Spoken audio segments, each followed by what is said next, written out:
Bay City rollers, why I dress the way I dress, and pig races. We're going to talk about all of these and much, much more right now on Roundtable.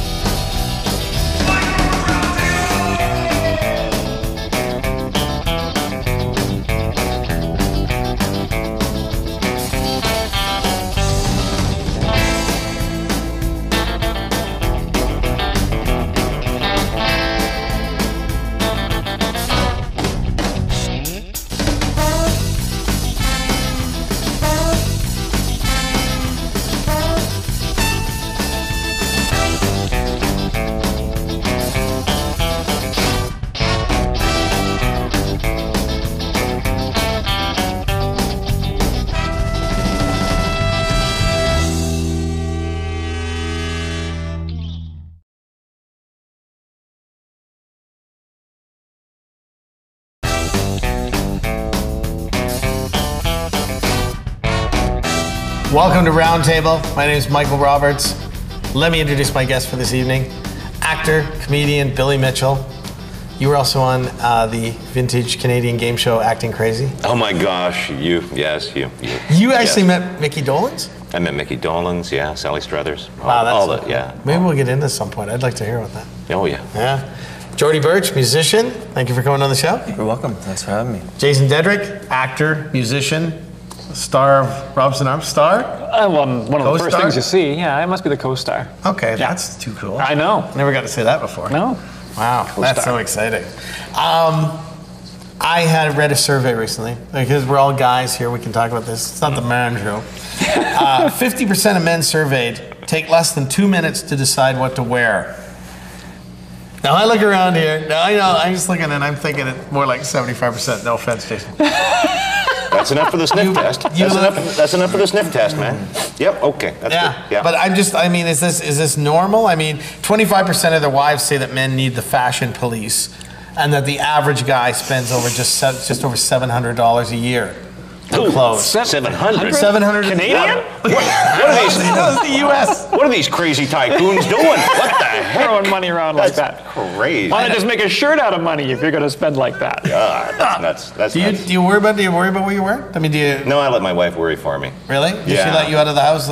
It's the weirdest thing. She actually said that to me the other day, because I used to be years ago, I used to sell clothes. I used to work in fashion. Haberdashery? Yeah, in haberdashery and notions occasionally, but yeah. I was on the 4th floor. Yeah, and off the mezzanine. Now, and so now I used to know how to coordinate clothes, and now my wife I come out of the bedroom, and she goes, "What? Are you blind? Is there no mirror?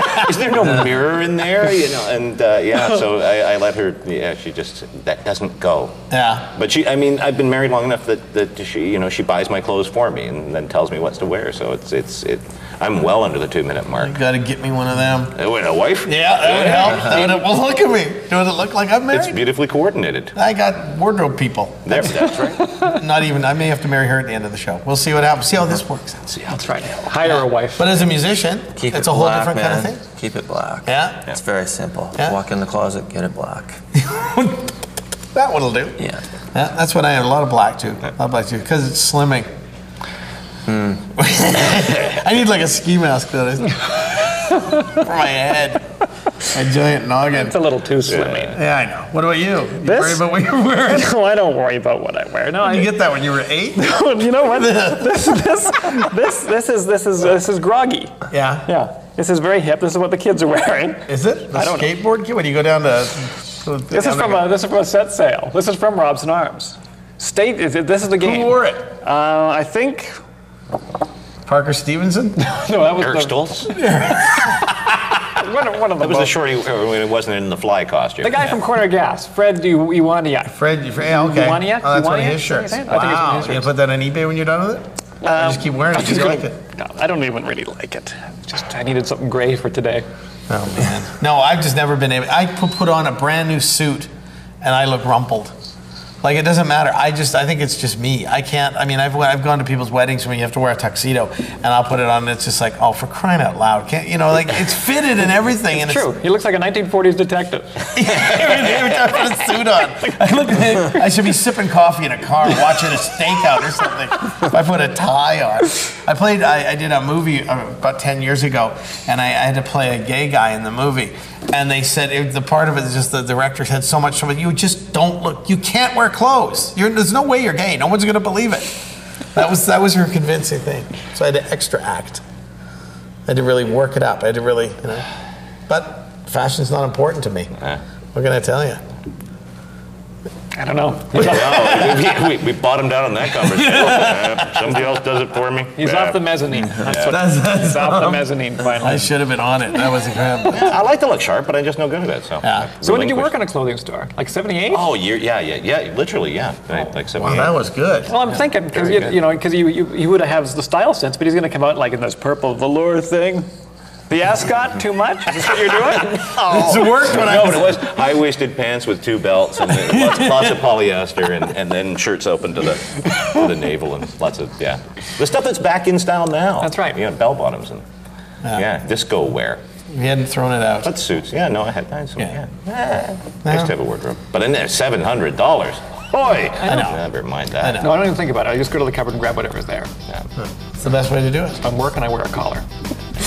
We'll be right back.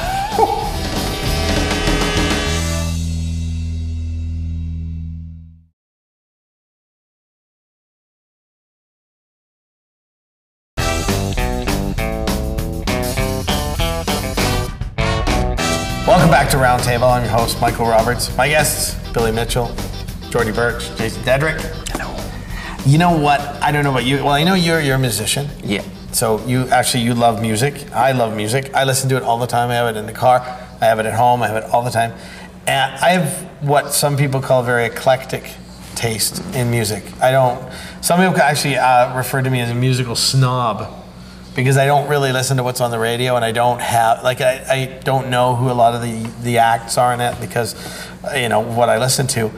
But I just wondered, what do you listen to that, do you have any guilty pleasures? Mm-hmm. Like, you want your friends to think you're cool. You listen to certain things, you have certain CDs in the car, but when nobody else is with you, what do you play? Like, for me, I have a few things. I have a real love of sort of that bubblegum pop out of the 60s. Like stuff that, I would listen to the Partridge Family. Oh, really? And enjoy it and sing along with it. Wow. Stuff like that. I love that. I can see why people accuse you of snobbery. You and your highbrow musical selections. I have a Brady Bunch album. Yes. I do have the Brady Bunch album. You probably do. I do. Yeah. Well, I love outtakes, like some of that kind of stuff. Yeah. Like your hit songs, and then people put up their outtakes. Oh, really? I like to listen to that kind of stuff. Yeah. So, but is there something you don't want anybody to know? Like, do you listen to something at home and kind of this kind of goes. The musical equivalent of porn. Yeah. No, not really. I don't think so. I don't know. Dancing Queen by ABBA. Every now and then. Yeah. For the kids like it. Oh, the kids. Yeah, the kids love ABBA. Yeah, the children love it. Yeah. I've managed to resist listening to Air Supply for a number of years now. Yeah. What else? There's a couple others that I have in my collection of obscure stuff from the disco days. Casey and the Sunshine Band. Oh, yeah. Yeah. And what I find is whenever I find my goofy favorite weird song that I dredge up from like the 70s, and then it immediately becomes into a commercial. Yeah. Yeah, right, you know what I mean? Right. I can't, he was born to be alive, and next thing you know, they're selling Jettas or something. It's like, come on, that was my secret little, warm-up song. Yeah. I'm trying to hear kung fu fighting everywhere now. So. You do. Yeah. I'm kind of weird. I wondered that because I think radio's changed a bit that you can actually hear some of those. Like, I was thinking there was never a bigger band or for a period of time than Kiss, but you never heard a Kiss song on the radio. Yeah. Like, I think you do now with some of the stations are playing more obscure things, but Bay City Rollers, another one that I really like. But they were huge. They had sold millions and millions of albums, but you never hear their songs on the radio. Yeah. I don't know why. But you hear Kiss now. You do know that's what I'm saying. Things seem to have They changed. play it in the mall. I was in the mall the other day and I heard Highway to Hell. That's That's AC/DC. AC/DC. That's right. Thanks for playing. Sorry. No, you said you called yourself a huge Kiss fan. No, but I just said. I mean, it was a weird kind of. It's a weird sort of thing that way that you don't hear these songs. I know what I pulled up the other day. Moldy Old Dough by, was it Lieutenant Pigeon? Was it? Do you remember that song? And actually, here they are. Yeah. The songs that take me back to the roller rink when I was like 15. Remember the glitter ball and the roller rink, and you used to sneak it behind the girl that you like and kick the back of her skates and catch her? And you'd hear stuff like Gary Glitter, Rock and Roll, that interminable, I think he was one of the kings of Monotto rock, wasn't it? Yeah. And so stuff like that. And and another great source for those weird ones is that show, The Roundup, that Bill Richardson used to host on CBC Radio. Yeah. And come up with things like the Four Lads Istanbul. That's a great song. Which I think They Might Be Giants did a redo of. Yeah. Which is super. It's a great arrangement. Yeah. And Guy Mitchell, Feet Up, Pat Him on the Popo. Let's hear him laugh. You know that one? Oh my gosh. See, I had bow to that one too. I just, all right, fellas, there you go. That's the strangest title I've ever heard in my life. I'm amazed that anybody else is. That thing popped up on the Roundup one day, and I thought that is just a giggle. I'm going to have to search out and see if I can find a copy of that at my local record store where I paid cash for it. I have it on album. Really? Yeah. We'll get you guys together after the show. That's right, both. At the garage sale. Swap vinyl. That's right. Yeah. Oh, man. Got it on Nutty Numbers from 1977. Nutty Numbers, and who can forget? That's right. So now you're talking about obscure. There you go. Yeah. But what about is there something that you would like to recommend to our audience that's something people haven't heard? Like an artist that you know of, that's something that you think, I love this artist, I love this song, and I wish more people would hear this. God, there's so many great artists out there right now. Yeah, you know, like the internet. You know, if you do go out there, they search. It's everywhere. Well, yeah, because you're going to find stuff on there that don't even have. They've got no distributor. They've got no. It's amazing what's out there. I just listened to this kid last night, M. Ward, and he's really great. Yeah, so they have to go on the internet. Checks that out. Yeah. Do you know how to find that on the internet? Do you remember? I think I went to epitonic.com. Oh yeah. I actually, the last few albums I bought directly from the label because I can't even go to the store and get these things. What, they won't let you out of the house anymore? Is that thing on electric my color? I got that on my foot ankle. No, but I just mean, if I go down to your local, disc shop where you buy your albums, they don't have it. They just don't have the things that I want to hear. They don't have Deke Dickerson and the Echophonics. Which I love. I totally love this because if I go buy an album from Deke Dickerson, for instance, online, I end up getting an email. It was the coolest thing. I had an email. It was just like, sorry, we had to go back to Germany and repress a bunch of these. It'll be in the mail in a week. Deke. And I was just like going around printing this. Awesome. I got an email from Deke Dickerson. Who the hell's Deke Dickerson? But it's like, no, it meant a lot to me. Because that's how small of an audience that I'm buying for an artist. And an email is so personal, too. Heck with that handwritten note nonsense. That's so last Something week. you can print up and show to people. Yeah. Look at this. Look at this. This can't be fake. Look at it. It's in courier font. But yeah, anybody you want to push? Anything you'd like to promote? Have you heard about this young kid, Dean Martin? He's got a great sound. He's swinging. He's smooth. No, I don't have anything I want to push. Oh, that's fine. We'll be right back after these messages.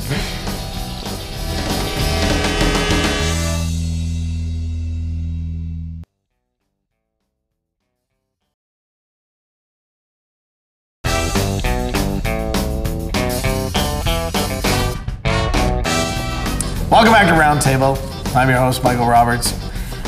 Here in Vancouver, if you're not watching this from Vancouver, here in Vancouver we have the PNE every year, the Pacific National Exhibition, and there's the pig races, the mini donuts, the smell of the barns, the smell of the pig races. The pig races. And they're always talking about moving it somewhere else, putting it out in Surrey, I think they're talking about, and all this kind of thing. I mean, personally, I don't think it matters where you put the PNE. No. I think the PNE is the PNE. I mean, I think there's certain things about it that will always stay in your mind being there, like the big roller coaster. I mean, they're obviously not going to move the roller coaster, so that kind of thing would be gone from Playland. Could you move it?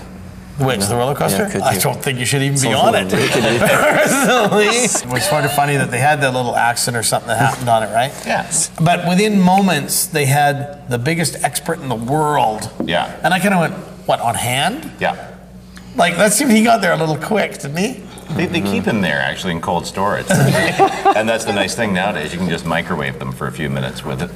The old days, cryogenic storage, you had to wait for weeks. Nobody died. Nobody got hurt. People had to walk off it. It was the most minor tragedy. Yeah. You know, several people. What did it? Did it just jump off the track? I forget. I remember hearing about it on the news, but It I didn't know. even jump. It just kind of got stuck. Oh. You know. Well, that's a And it was thrill in even itself. before that part. It was just like on the way up. It went.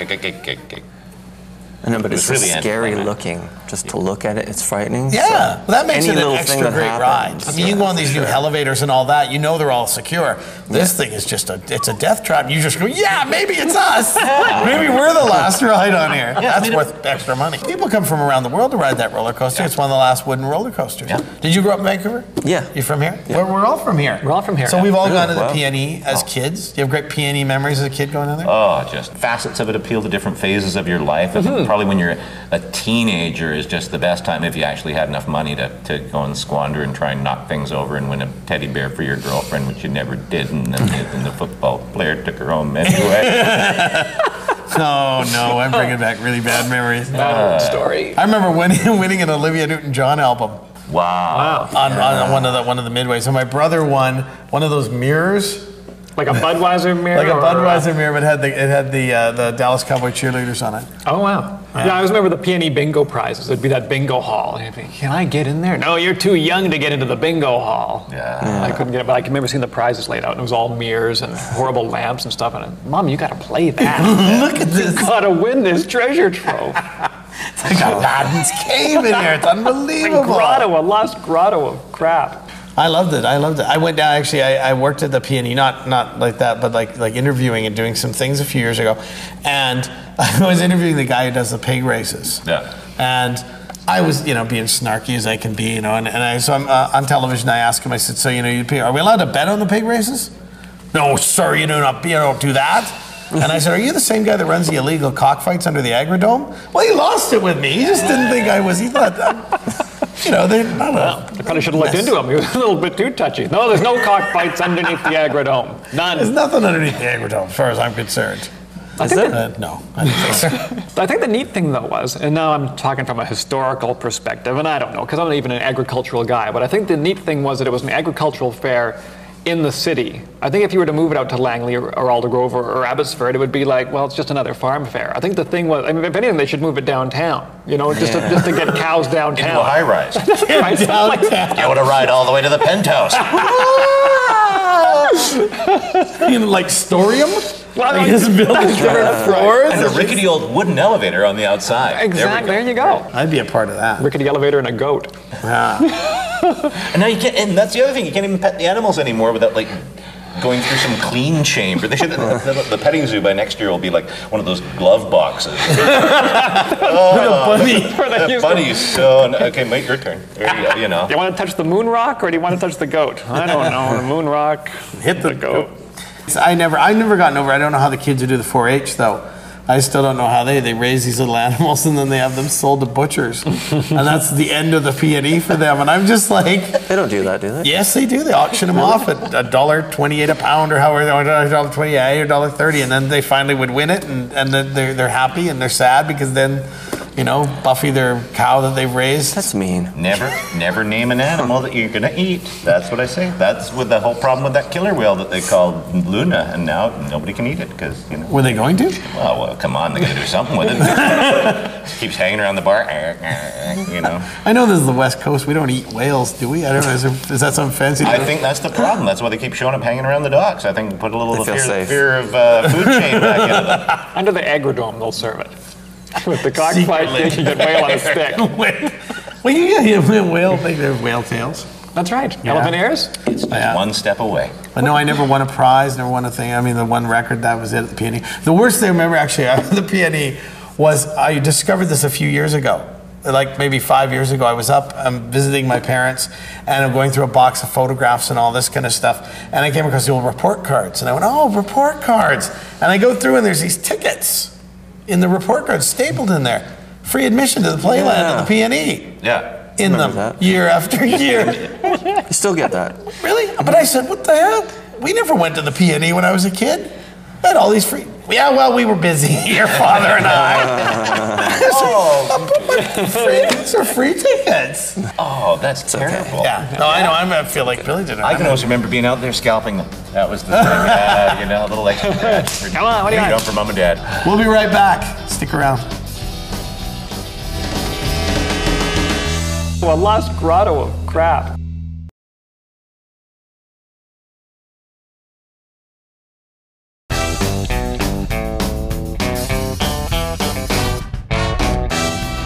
Welcome back to Roundtable. Thanks for sticking around for the last half hour. I'd like to say goodbye to our guests here, Billy Mitchell, Thanks for having me on. Jordy Birch, Jason Dedrick. Thank Before we you. go, anybody got anything they'd like to quickly plug? I'll give you 15 seconds. 15 seconds, www.blixner.com. That's BLIXNER. That's where you can find more information on me if you want to pay me lots of money to come and say funny things. That would be cool. Thank you. Jordy? I'm not plugging anything, but I have a website, All right. jordybirch.com. You can- www.